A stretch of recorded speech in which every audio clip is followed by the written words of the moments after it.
498 AIPC यानी कि दहेज के मुकदमे आजकल बहुत ज़्यादा हो रहे हैं हमारे देश में, और दिन प्रतिदिन ये मुकदमे बढ़ते ही चले जा रहे हैं। छोटी छोटी बातों पर पति पत्नी में मनमुटाव होता है और उसके बाद 498 की एक FIR हो जाती है। अब 498 की FIR जब किसी के ऊपर हुई तो हम सभी जानते हैं कि पति के साथ सास ससुर है, ननद है, देवर है, जेठ जेठानी जो भी लोग होते हैं, तो जो पत्नियां होती हैं वो कोशिश करती हैं कि लगभग सबको जो है इसमें अपराधी बना दिया, सबको इसमें फंसा दिया जाए।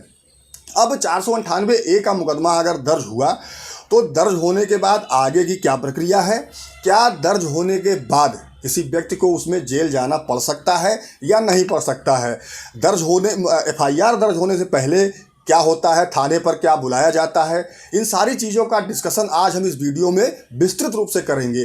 तो वीडियो बेहद ही महत्वपूर्ण है आप सभी के लिए। देखिए, पति पत्नी के बीच में अक्सर छोटी छोटी बातों को लेकर नोक झोंक हो जाती है, मनमुटाव हो जाता है, लेकिन जहाँ पे परिस्थितियाँ ज़्यादा गंभीर हो जाती हैं यानी कि पति पत्नी के बीच की जो लड़ाई झगड़े हैं वो ज़रूरत से ज़्यादा बढ़ जाते हैं, तो एक स्थिति ये आती है कि अब FIR की नौबत आ जाती है। तो जो पत्नियां होती हैं वो FIR कराने के लिए सोचती हैं। अब ऐसी स्थिति में मान लीजिए कि कोई FIR अपने ससुराल वालों के ऊपर करा रहा है, तो जब भी थाने में प्रार्थना पत्र दिया जाता है प्रथम सूचना रिपोर्ट दर्ज करने के लिए, तो रिपोर्ट दर्ज करने से पहले यानी कि FIR दर्ज करने से पहले थाने पे बुलाकर एक मीडिएशन कराया जाता है पत्नी का और पति का।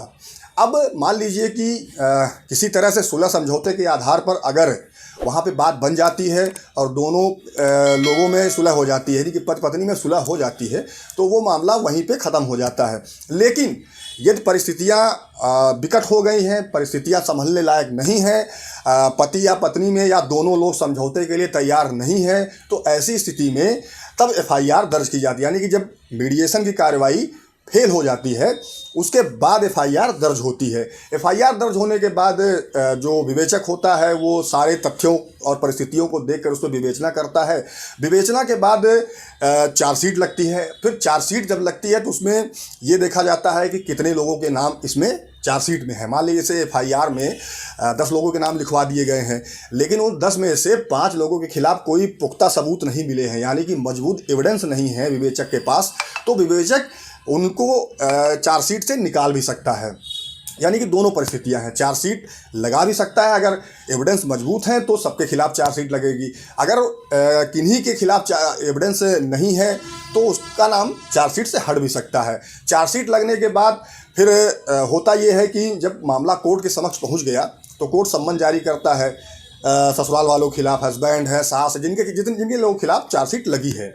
अब मान लीजिए कि हस्बैंड हाजिर हो गया तो तब भी कोर्ट जो है समझौते का एक अवसर देती है वहाँ पे, कि जब बेल की नौबत आती है हस्बैंड की, तो हस्बैंड की बेल की जब कोर्ट में अप्लाई करता है तो फिर से एक बार कोर्ट मीडिएशन के लिए भेजती है कि भाई एक बार और कोशिश की जाए, हो सकता है कि पति पत्नी के बीच सुलह हो जाए और ये परिवार है, परिवार न टूटे, बच जाए।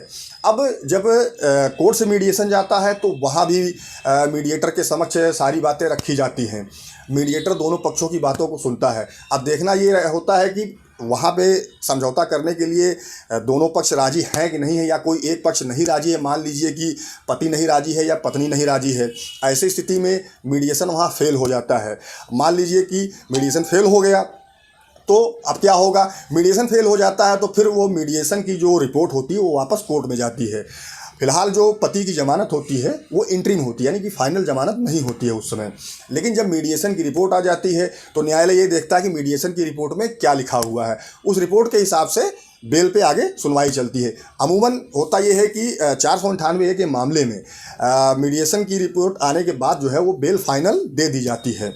अब देखिए, 498A में पुलिस किसी को गिरफ्तार नहीं कर सकती है, क्योंकि एक तो बिलो 7 ईयर है, दूसरा इस पर सुप्रीम कोर्ट की कई गाइडलाइंस भी है, कई हाई कोर्ट की भी इस पर गाइडलाइंस है, क्योंकि जो 498 का मैटर होता है, ऑनरेबल सुप्रीम कोर्ट का भी ये कहना है कि भाई समझौते से अगर मामला ख़त्म हो जाए तो ज़्यादा अच्छा है।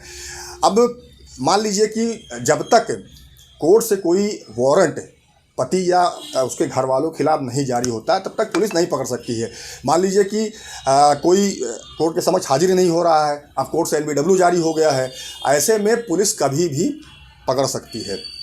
तो जब तक कोर्ट से कोई NBW यानी कि वारंट नहीं इश्यू होता है, तब तक पुलिस नहीं पकड़ सकती है।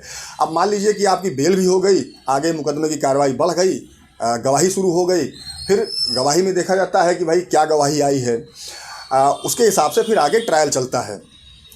ये ज़रूर है कि अमूमन जो ये 498 के मुकदमे होते हैं, इसमें बिरले ही किसी को सज़ा मिलती हो, अन्यथा ये सब जो मुकदमे होते हैं ये लास्ट मोमेंट तक जाकर समझौते से ख़त्म हो जाते हैं। या तो पति पत्नी फिर से साथ रहने लगते हैं, या समझौता इस बात पे होता है कि दोनों लोग म्यूचुअल डाइवोर्स ले लें, यानी कि हिंदू मैरिज एक्ट का सेक्शन 13B दाखिल करें और डाइवोर्स ले लें और अलग अलग अपना जीवन जिए। जहाँ वहाँ ये परिस्थितियाँ तब उत्पन्न होती हैं जब पति और पत्नी के बीच समझौते की कोई गुंजाइश नहीं बचती है।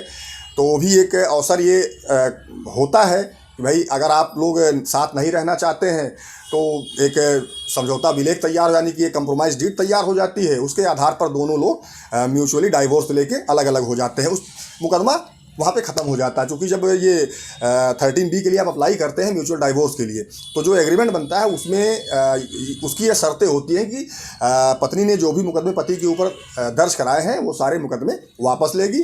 लेन देन की जो बात होती है वो पति और पत्नी के परिवार वाले आपस में तय करते हैं। वो कितना लेन देन होगा ये बता पाना संभव नहीं है। तो फाइनली कहना यही है कि जो 498 के मुकदमे होते हैं उसमें सज़ा किसी को मिलती नहीं है, जो फाइनल है। हाँ, कभी किन्हीं परिस्थितियों में जहाँ पे बिल्कुल स्थिति समझौते की क्रिएट नहीं हो रही है, न साथ रहने की हो रही है, न डाइवोर्स की हो रही है। मान लीजिए कि पत्नी ने सोच लिया है कि नहीं, हमें पति के परिवार को सज़ा दिलानी ही दिलानी है, तो उस हिसाब से अगर एविडेंस पत्रावली पे है तो हो सकता है कि कोर्ट उसमें सज़ा कर दे, लेकिन उसमें भी बाद में जाके बेल हो जाती है। तो फाइनली यही है कि 498 में जेल नहीं जाना पड़ता है, बेल आसानी से हो जाती है और ये सारे मुकदमे जो है अंततः समझौते से ही ख़त्म होते हैं।